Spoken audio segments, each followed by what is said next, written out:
కాళ్లలో నొప్పి, నరాల వాపు వంటి లక్షణాలతో బాధపడుతున్నారా? వెరికోస్ వెయిన్స్ లో అత్యాధునిక చికిత్స ఏవిస్ వాస్కులర్ సెంటర్. నమస్తే రమగారు. నమస్తే జయ. రమగారు, ఆ మధ్య మనం నావెల్స్ చెప్పుకున్నాం కొన్ని, మళ్ళీ స్టార్ట్ చేద్దామండి. ఏం చెప్తారు? చాలా చిన్నప్పటి నుంచి చదువుతున్న నావెల్ ఒకటి చెప్తాను జయ. మీరా. నేను 11th క్లాస్ 10th క్లాస్ ఆ స్టేజ్లో మా అన్నయ్య ఎప్పుడో కొనుక్కొచ్చాడు ఆ పుస్తకం. పోనీ డిగ్రీ ఫస్ట్ ఇయర్ అనుకో, అలా అనిపిస్తుంది. లక్ష్మి రైటర్ పేరు. ఆవిడ గురించిన వివరాలు ఏమి నాకు పెద్దగా తెలియదు, కానీ ఆవిడ ఇంకా కొన్ని నావెల్స్ ఉన్నాయి. వైజయంతి ఒకటి బాగుంటుంది, తెల్ల గులాబీ ఒకటి బాగుంటుంది, ప్రేమ కిరీటం అలా ఉంటుంది పేరు, అది కూడా బాగుంటుంది. ఒక 5-6 నావెల్స్ కనపడతాయి బాగా. వాటిలలో నాకు మీరా చాలా ఇష్టం. ఈ మీరాలో ఒక అంటే కథనము, అది సాధారణంగా ఒక నార్మల్ లివింగ్, కాఫీ కలపటం, టిఫిన్ చేయటం, ఇలాంటి సింపుల్ విషయాలే చెప్తూ ఉన్నట్టు కనిపిస్తుంది. మామూలుగా మన ఇంట్లో ఎలా ఉంటుందో అలాంటి విషయాల మీదే కథ నడుస్తున్నట్టుగా కనిపిస్తుంది. అదేలేండి.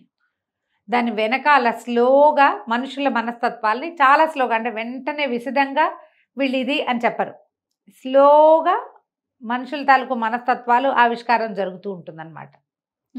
నార్మల్ లివింగ్ స్టోరీసే ఇవి.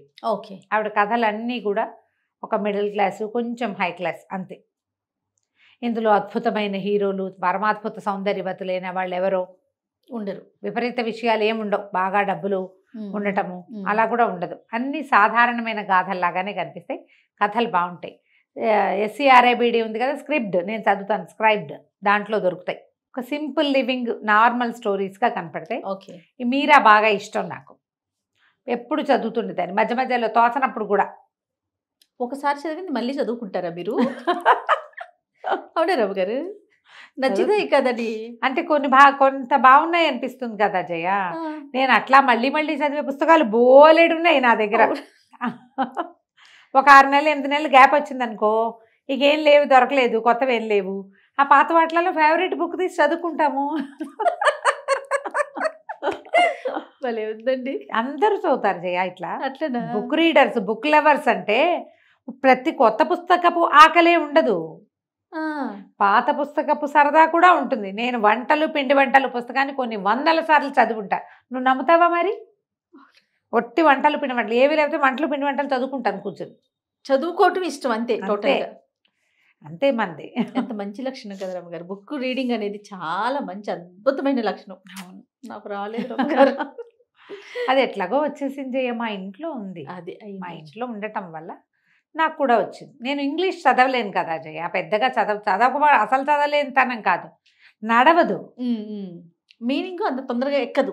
అంతే. ఎక్కుతుంది, మీనింగు ఎక్కుతుంది, చదవనుగలను, కాకపోతే ఎంజాయ్ చేయలేను. ఓకే. మన తెలుగులో ఉన్నంత ఎంజాయ్మెంట్ ఉండదు నాకు. ఇలా అయితే నేను అసలు విశ్వనాథ్ సత్యనారాయణ గారి పుస్తకాలు 100 సార్లు చదువుంటాను, మళ్ళీ మళ్ళీ మళ్ళీ మళ్ళీ మళ్ళీ మళ్ళీ. సూపర్. అవి చదువుతూనే ఉంటాను. కొడగంటి కుటుంబరావు గారు కొన్ని పుస్తకాలు అసలు ఇలా అనగానే వాళ్ళ పేర్లు చెప్పేసేయాలి. శ్రీపాద సుబ్రహ్మణ్య శాస్త్రి గారివి భలే బాగుంటాయి జయ. గులాబీ అత్తరు 6వ సారో 8వ సారో ఈ వారంలో చదివాను మళ్ళీ నేను. చదివితే బాగుంటుంది, మీకు తెలియాలి దానిలో రుచి. కాదు చెయ్య, మనం కొన్ని సినిమాలు ఉంటాయా మళ్ళీ మళ్ళీ చూడమా, చూసిన సినిమా అని మానేస్తావా? జగదేక్ వీరుడు అతలో సుందరి నువ్వు మానేస్తావా? మరి ఏం సినిమా అయితే నువ్వు 2వ సారి చూస్తావు? ఏది చూడవా నువ్వు? వేస్ట్ అంటారా? 2వ సారి అంత పెద్దగా ఎక్కదు రమ్మ గారు. హనీ ఉంది కదా, చూసిన సినిమాని, ఒక సినిమా నచ్చింది అనుకోండి, చూస్తుంది.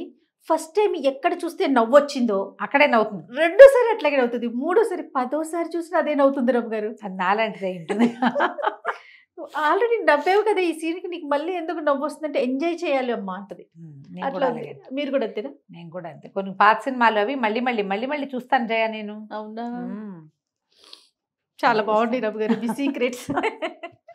ఇలా చాలా మంది ఉంటారు, మేబీ ఇలా చాలా మంది. లేకపోతే పాత సినిమాలు రిలీజ్ అయినప్పుడల్లా ఎలా చూస్తున్నారు, మళ్ళీ ఎలా హిట్ అవుతున్నాయి. అవును. మా బందర్లో వచ్చిన ప్రతి పాత సినిమా మళ్ళీ ప్రతి సంవత్సరం రిలీజ్ అయ్యి ప్రతిసారి చూసేవాళ్ళం మేము. నేను ఒకదాని కాదు, మా ఇంట్లో బోల్డన్ ఉన్నాయి ఇలాంటివి నమూనాలు బోల్డు. చూసిన సినిమాయే కదా అని మానేకండా. మాయాబజారు, మిస్సమ్మ ఆపు చేసి పప్పుకూడు, భూకైలాసు, భక్త ప్రహ్లాద చూస్తే మళ్ళీ వస్తే మళ్ళీ చూస్తాం ఇంకొకసారి, ఎన్నిసార్లు చూసినా బాగుంటుంది. కథలు కూడా అంతే. మీరాలో కొద్ది, మీరా ఒక మధ్యతరగతి, ఒక సామాన్యమైన అమ్మాయి. ఈ కథ ఎట్లా స్టార్ట్ అవుతుందంటే, మీరా వాళ్ళ అమ్మ కాంతమ్మ గారు తండ్రి ఉన్నట్టు కథలో చూపించరు. తల్లి పిల్ల. అమ్మాయి ఆవిడేదో ఒక కుట్టు సెంటర్లో పనిచేస్తుంది. సింపుల్ చిన్న టీచింగ్ ఉద్యోగం లాంటిది, మెషిన్ కుట్టాలు అవి చేస్తారు. ఆ సెంటర్లో ఏవో బట్టలు ఇచ్చిరమ్మని ఇచ్చేసి వెళ్ళమని చెప్తారు కూతురికి. ఈ అమ్మాయికి ఒక ఫ్రెండ్ ఉంటుంది, అరుణ. అరుణ అంటే చాలా ఇష్టం. అరుణ ఒక రవ్వ మితభాష, మంచిది చాలా. ఆ అరుణ వాళ్ళ ఇంటికి వెళ్ళాలి. కాలేజీ చదువు, BA చదువుతున్న అమ్మాయి, ఫైనల్ ఇయర్లోనో ఇప్పుడు ఎక్కడో ఉన్నారు వీళ్ళు. అరుణ కూడా చదువుకుంటుంది. ఈ మీరాకి ఈ బట్టలు ఇచ్చి కుట్టు సెంటర్కి వెళ్ళమని చెప్తుంది. ఈ కథ మొత్తానికి కీలకం ఈ మొదటి ఘట్టమే అన్నమాట. అయితే ఈ కుట్టు సెంటర్కి వెళ్ళేసరికల్లా అక్కడ సరోజినీదేవి గారిని ఒక ఆవిడ, కొంచెం డబ్బులున్న వాళ్ళు, ఈ కుట్టు సెంటర్ రన్ చేస్తుంది. ఇలా చిన్న చిన్న పనులు చేసుకుంటూ కుట్లు అవి కుట్టేవాళ్ళని ఎంకరేజ్ చేయడానికి ఈ మహిళా మండలి తరఫున ఒక పెద్ద సెంటర్ లాంటిది పెట్టించేవాళ్ళు. ఇది వరకు కనపడేవి మనకి, మన ఊళ్ళల్లో కూడా కుట్టు సెంటర్లు, సూయింగ్ మెషిన్లు పెట్టుకుని. అయితే ఈ అమ్మాయి అక్కడికి వెళ్ళేసరికల్లా అక్కడ కొంచెం దీనికి తెలిసిన వాళ్ళు కొద్దిమంది పిల్లలు కనిపించారు, కాలేజీ పిల్లలు. ఇక్కడ ఒక అద్భుతం జరగబోతుంది, నువ్వు ఉండని ఈ అమ్మాయి వెళ్ళిపోదలుచుకుంది. పాపం వాళ్ళు బలవంతంగా ఉంచుతారు. ఆడపిల్లలంతా పక్కపక్కలాడుతూ నవ్వేస్తూ ఉంటారు. ఈ లోపల ఒక ప్లకార్డు లాంటిది ఈ అమ్మాయి చేతికి అప్పచెప్తారు, ఇది పట్టుకోమని. అక్కడ ఏదో జరగబోతోందని తెలుస్తుంది, కానీ ఏమిటో తెలియదు. వీళ్ళందరూ అక్కడ లోపల ఉండగానే వాకిట్లో ఒక కారు వచ్చి ఆగింది. ఆ కారులో నుంచి ఎర్రగా పొడుగ్గా ఉన్న ఒక అతను దిగాడు. రెండో వైపు నుంచి ఒక అమ్మాయి దిగొచ్చి ఇలా కడుపులో నొప్పిగా ఉన్నట్టు వంగిపోయి ఉంటుంది, మూలుగుతోంది. ఆ అబ్బాయి గబగబా కారు దిగొచ్చి ఈ అమ్మాయిని కూడా డోర్ తీసి కారులోంచి దింపి కొంచెం సాయం బట్టి ఆ సెంటర్లోకి తీసుకొస్తున్నాడు. ఈ లోపలికి రాగానే ఆ వంగిపోతున్న అమ్మాయి ఎవరు? ఈ కుట్టు సెంటర్ నడిపించే సరోజినీదేవి గారి కూతురు పిల్ల జ్యోతి, దాని పేరు. కొంచెం అల్లరిది. ఈ మీరాకి తెలుసు, తన క్లాస్మేటే. సరే ఒక్కసారి బిల్లబిల్లాడుతూ ఈ ఆడపిల్లందరూ బయటకు వచ్చేసారు. సుస్వాగతం అని పక్కపక్క నవ్వుతూ అరుస్తూ చప్పట్లు కొట్టారు. అప్పటిదాకా వంగిపోయి ఉండి మూలుగుతున్న అమ్మాయి చటుక్కున స్ట్రైట్గా లేచి నిలబడి హాహాహా పందెం గెలిచాను వచ్చని గట్టిగట్టిగా మాట్లాడేసింది. ఈ ప్లకార్డు పుచ్చుకుందిగా మీరా, దాని మీద సుస్వాగతం అని రాసింది. ఆ అబ్బాయి చూసేసి అసహించుకున్నాడు వీళ్ళని. ఆ పిల్ల ఎక్కడో కడుపులో నొప్పి పడిపోతే వాడు మోసుకొచ్చాడు. అతన్ని కుట్టు సెంటర్కి తీసుకొస్తానని వీళ్ళతో పందెం కాసింది ఆ అమ్మాయి. ఆ అల్లరి చేస్తున్న ఆడపిల్లల గుంపులో వీళ్ళకి ఏ రకంగానూ సంబంధం లేని మీరా ఈ ప్లకార్డు పుచ్చుకుని నుంచునేసరికి ఆ అబ్బాయి మీరాని స్పష్టంగా చూసేశాడు. ఆ అమ్మాయి ఏదో చెప్పడానికి ట్రై చేసింది, కానీ అతను వినపించుకోడు, చెరచెరా వెళ్ళిపోయాడు. ఆడపిల్లలంతా నవ్వుకున్నారు బాగా. ఈ పిల్లలకు ఎందుకు వచ్చాను నేను అనవసరంగా వీళ్ళ మధ్యలోకి, అయితే చెత్త పిల్లల్లో ఉన్నారు. అతను ఎవరో మర్యాదస్తుడు, పెద్ద కారు మనిషి కూడా బాగున్నాడు, బాగా ఎర్రగా గీసిన కందల్లే ఉన్నాడు, అంతే ఎర్రటివాడు. ఈ పిల్లకి ఏం చేయాలో తెలియలా. తన దారిని తను అరుణ వాళ్ళ ఇంటికి వెళ్ళిపోతుంది. అరుణ ఇంటికి తిరుగుతుంది. ఇలా జ్యోతి వాళ్ళు ఇక్కడ ఏం జరిగింది అనేది సరిగ్గా అరుణకి విడమర్చి చెప్పలేకపోతుంది. వాళ్ళు ఏదో అల్లరి చేశారు అని చెప్పింది. 2 సార్లు అరుణ్ ఇంటికి వెళ్ళాక ఈ అమ్మాయికి ఏం తెలుస్తుందంటే, ఆ రోజు అక్కడికి వచ్చిన ఆ ఎర్రటి పొడుగాట అబ్బాయి అరుణ వాళ్ళ అన్నయ్య. అప్పటిదాకా అమ్మాయి చూడలే. అరుణ వాళ్ళది ఒక సంగతి. అరుణ ఏంటంటే వాళ్ళ సవితల్లి, ఇవి రెండో భార్య, వాళ్ళ నాన్నగారికి రెండో భార్య అరుణ వాళ్ళమ్మ. అరుణ వాళ్ళ నాన్నగారికి మొదట 2 కుమారులు పుట్టాక భార్య చనిపోతే చెల్లెల్నే పెళ్లి చేసుకున్నారట.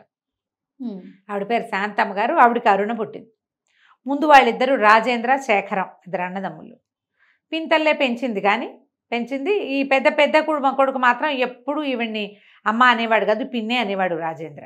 రెండో వాడైన శేఖరం మాత్రం ఈవిడ్ని అమ్మని చెల్లెల్ని చాలా బాగా చూసుకునేవాడు, బాగా క్లోజ్గా ఉండేవాళ్ళు. చిన్నన్నయ్యతో చాలా ప్రీతి.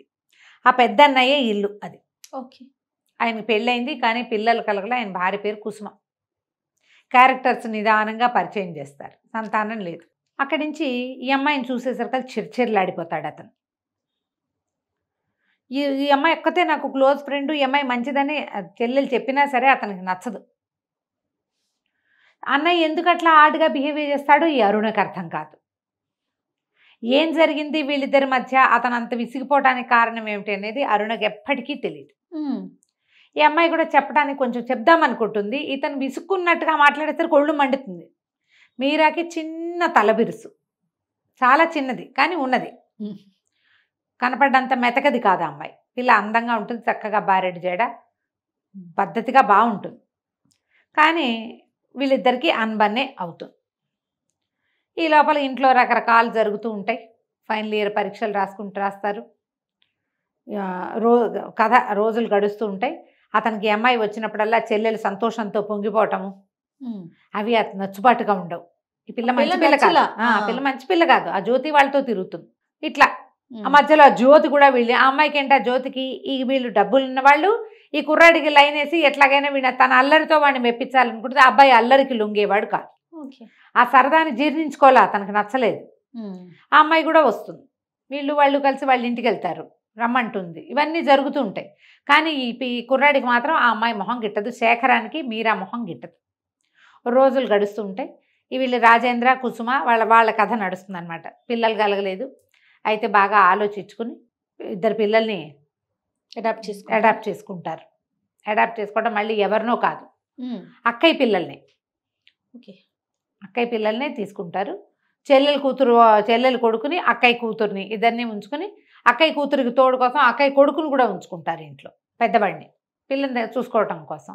ఈ పిల్లలు పెంపకాలు వ్యవహారాలు నడుస్తుంటాయి. అయితే ఒకసారి ఏమవుతుందంటే ఈ మీరాకి ఎలాగైనా బుద్ధి చెప్పాలని ఉంటుంది అతనికి. నువ్వు ఇక్కడికి రావద్దన్నట్టుగా అమ్మాయికి చెప్తాడు, మా ఇంటికి రావద్దు నువ్వు అని. అరుణతో చెప్పించండి ఆ మాట అని చెప్తుంది. అంతేగాని నేను అక్కడ లేనండి అది కాదు అని అతనికి నచ్చ చెప్పడానికి కానీ, నువ్వు పొరపాటు పడ్డావని చెప్పడానికి కానీ ఆ అమ్మాయి ట్రై చేయదు. మీరా ప్రయత్నించదు. పోనీ అరుణకి ఇలా జరిగింది, అందులో నా తప్పేం లేదు, మీ అన్నయ్యకి నన్ను చూస్తే అందుకే కోపం వస్తుందని అరుణకు కూడా చెప్పలేకపోతుంది, చెప్పదు. చెప్పకపోవడానికి ఏవో రకరకాల కారణాలు మొత్తానికి చెప్పదు. ఈ రోజులు గడిచాక ఒకసారి ఏమవుతుంది, అరుణ వాళ్ళు ఎక్కడికో ఊరు వెళ్తారు. ఇతను ఏమనుకుంటాడంటే ఈ పిల్లని ఇంటికి పిలిచి దీనికి బుద్ధి చెప్పాలనుకుంటాడు. నీలాంటి అల్లరి పిల్లతోటి మా చెల్లెలు తిరగకూడదు అని ఉంటుంది. ఈ అమ్మాయికి ఏదో పెళ్లి సంబంధం కూడా కుదురుస్తారు అరుణకి, అతని ఫ్రెండే మూర్తేనే అతని సంబంధం ఏదో కుదురుస్తారు. ఒక కుర్రాడు ఎవరికో ఉత్తరం ఇచ్చి చెంది అరుణ రమ్మంటుందని కాగితం రాయిస్తాడు. ఆ అమ్మాయి ఇంటికి వచ్చే టైంకి అరుణ వాళ్ళ ఇంటికి వచ్చేసరికి ఆ ఇంట్లో ఎవ్వరూ ఉండరు. ఇతను ఉంటాడు. ఏం చేస్తాడు, సుస్వాగతం అని బోర్డు పుచ్చుకుని వచ్చుంటాడు. ఆ అమ్మాయిని కవ్వించడానికి అనమాట. ఆ పిల్ల కూడా బాగా మాటలు విసిరేస్తుంది. దానికి ఏమనిపిస్తుంది అంటే ఆ జ్యోతి మీద ఇంట్రెస్ట్ తోటే వచ్చాడు వీడు అనుకుంటుంది. జ్యోతి ఇతనికి నమ్మించిందని అనుకోదు. చాలా చిన్న మిస్అండర్స్టాండింగ్. ఇద్దరు మాటలు విసురుకుంటారు. అతను ఏదో అమ్మాయి చేతులు పుచ్చుకుని అది కాదని చెప్పబోయేసరికి చెంప మీద కొట్టేసరికి ఆ పిల్లల్ని గట్టిగా దగ్గరికి లాగేసుకునేసరికి ఒక ఒంటికి వివసత్వం వచ్చేస్తుంది. ఆ పిల్లని అనుభవించేస్తాడు అతను. దొరికిపోతుంది. ఒక ఒళ్ళు తెలియని స్థితిలో బలవంతం చేసేస్తాడు. లేచి వెళ్ళిపోతుంది. ఇతనికి ఏం చేయాలో తెలియదు, పొరపాటు చేశాను, దీన్ని ఎట్లా సరి చేసుకోవాలో అర్థం కాదు. ఆ తర్వాత మళ్ళీ మీరా అతనికి కనపడుతుంది. రోజులు గడిచిపోతాయి. ఇక్కడ ఆఫ్ చేసి పిల్లవాడు పుట్టడం దగ్గర మళ్ళీ కథ మొదలు పెడతారు. మధ్యలో అమ్మ ఎలాంటి ఇబ్బందుల్లోకి వెళ్ళారు ఏమీ చెప్పరు. చెప్పకుండా మళ్ళీ కరెక్ట్గా 3 నెలల పిల్లాడిని బట్టలు వేయటం దగ్గర కథ మొదలవుతుంది అనమాట. దీని తర్వాత ఇదంతా ఎవరు పాఠకుడి ఊహకు వదిలిపెడతారు. ఏమన్నా ఊహించుకోండి, ఏదైనా కానీ. అరుణకు కూడా పెళ్ళైపోతుంది. అరుణ పెళ్ళి కూడా ఒక వాక్యంలో తేల్చేస్తారు. సరే, ఇది కట్ చేస్తే వీళ్ళు వేరే ఊరు. ఈ ఊళ్ళో మీరాబాయమ్మ గారు, ఈ అరుణ కాదు మన మీరా వాళ్ళ అమ్మమ్మ బామ్మ అంటుంది. వాళ్ళ అమ్మకి పెద్దమ్మగారు. ఈ కూతురి స్థితి చూసి ఆవిడ భయపడి ఉద్యోగం మానేసి పిల్లని తీసుకుని వాళ్ళ పెద్దమ్మ దగ్గరికి వెళ్ళిపోతుంది. ఏలూరు దగ్గర ఏదో ఊరు, చిన్న ఊరు, అక్కడికి వెళ్ళిపోతుంది.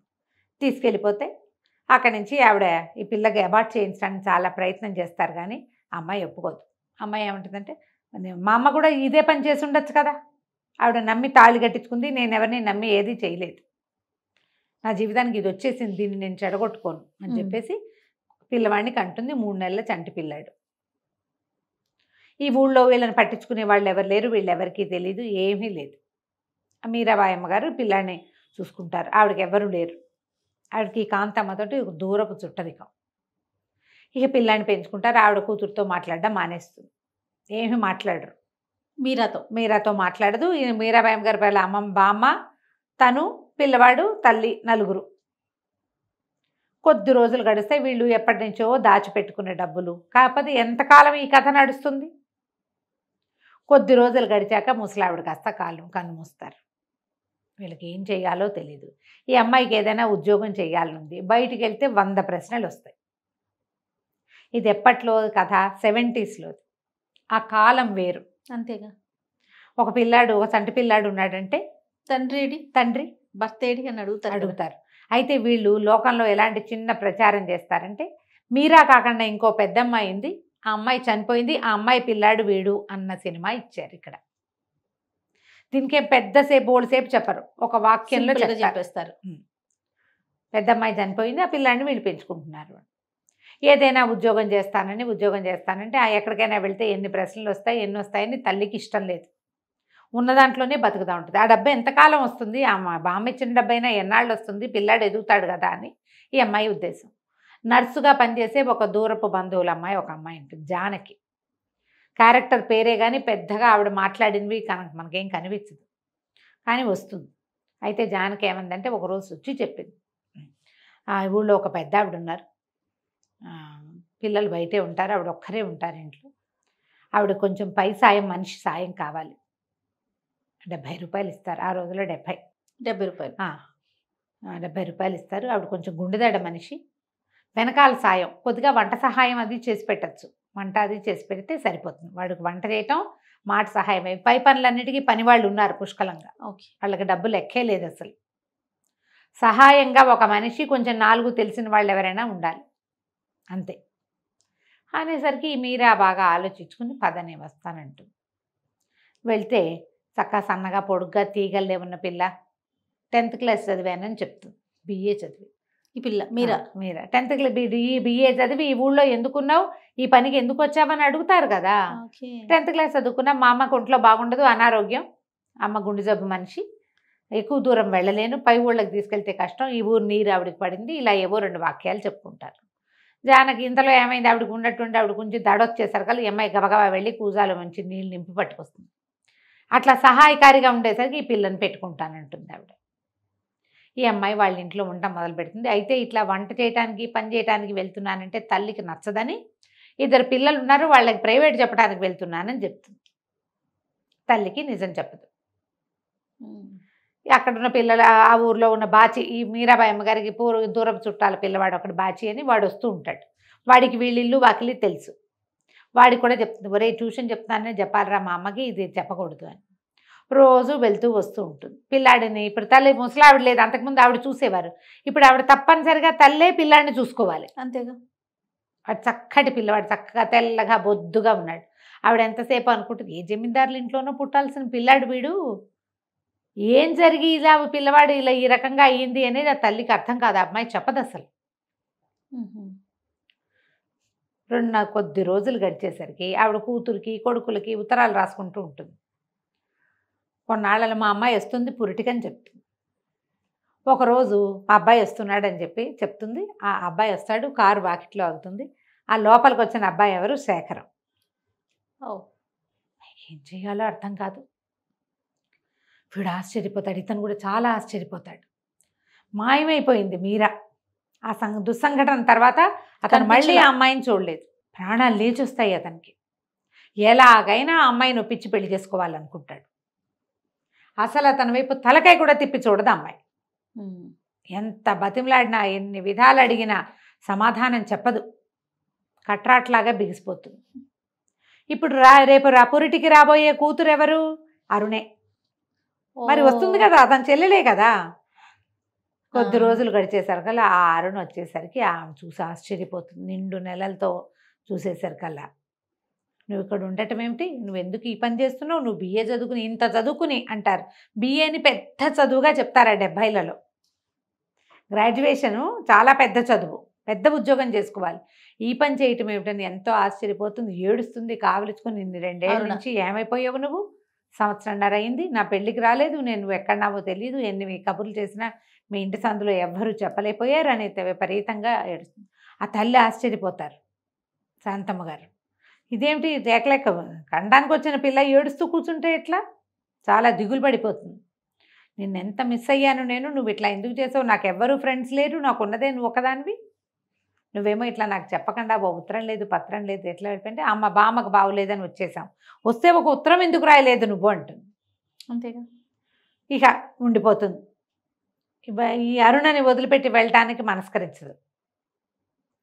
మెల్లిగా రోజులు గడుస్తాయి. చివరికి కథ ఏ మలుపు తిరుగుతుందో మనం వచ్చే భాగంలో తెలుసుకుందాం. తప్పకుండా. భలే ఇంట్రెస్టింగ్ ఉంది రమ్మగారు, చాలా బాగుంది. అందుకే మీరు అన్నిసార్లు చదువుంటారు. నమస్తే అండి. నమస్తే.